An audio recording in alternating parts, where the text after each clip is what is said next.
Yeah, it's official. Tom Brady is now God. And I want to start off by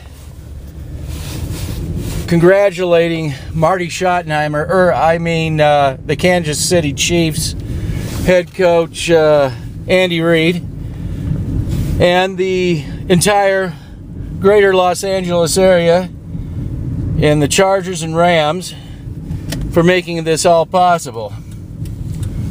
So now, when we all die, we will have to go through judgment of Lord and Savior Tom Brady. And heaven, if we're lucky enough, our souls will be sent a place where the words New England Patriots are absolutely never spoken or whispered.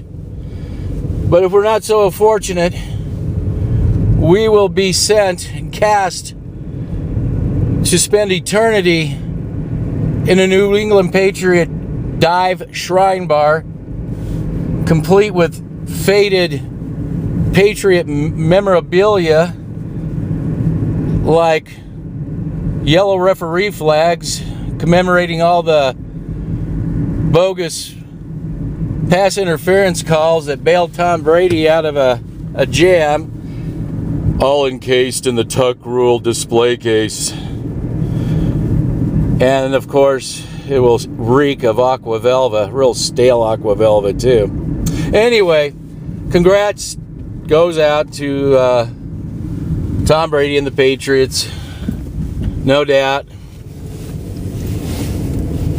And but I have to wonder, did they win that game, or was it more of Los Angeles losing that game? And don't get your panties in a bunch, New England Patriot fans. I would definitely say the same thing had the Rams, Mr. I can't see an open receiver, Goff, had scored the winning touchdown instead. Believe me. And speaking of the Los Angeles Rams, by the way, I just wanted to also mention that I did bring up the fact, and nobody in sports talk radio here in Denver would ever say anything,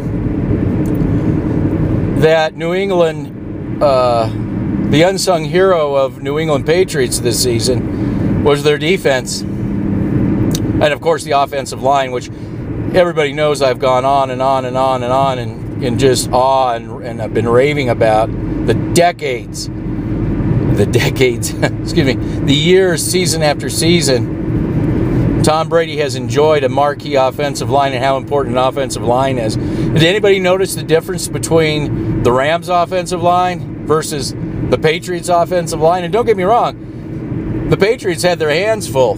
That was offensive line had their hands full, no doubt. But do you see the difference? For those who think that the lines are, just there to be there, that they don't play any kind of part, an important part. But getting back to the worshiping of Sean McVay by Sports Talk Radio. Oh, he's the young up and coming. He's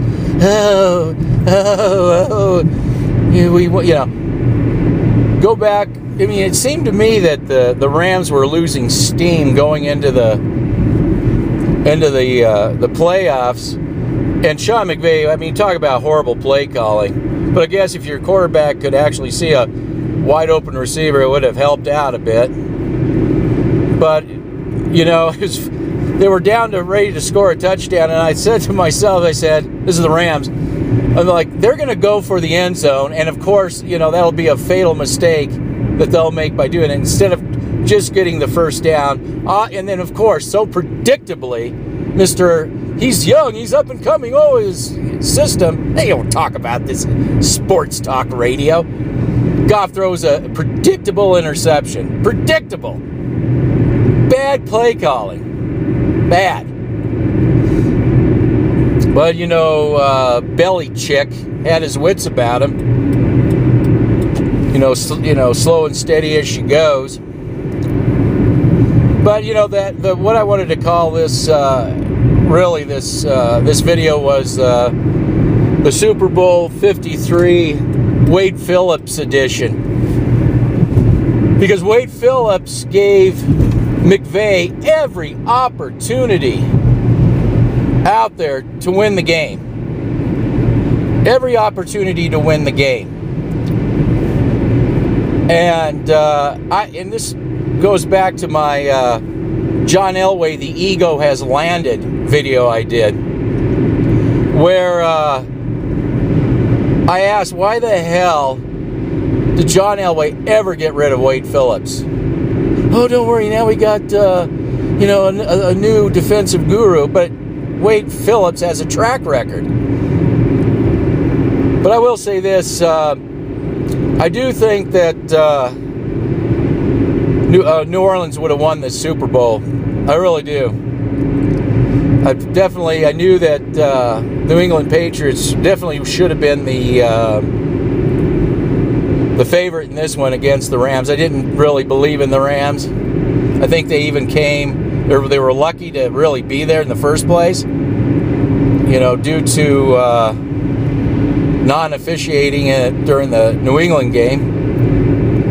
And believe me, I'm a guy that I'm more like an Australian football believer, no rules, just right. But there's sometimes you got to throw a flag, and begrudgingly, even me, I'll say that. And anyway, I just think that Breeze would have given them a lot more than Mr.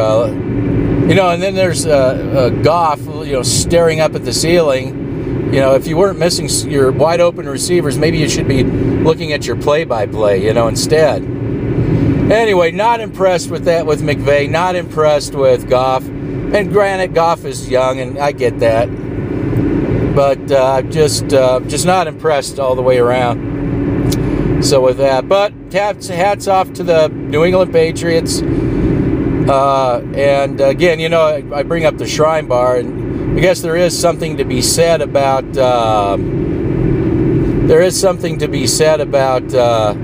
I'm looking at the traffic that I've got to be hitting in just a minute.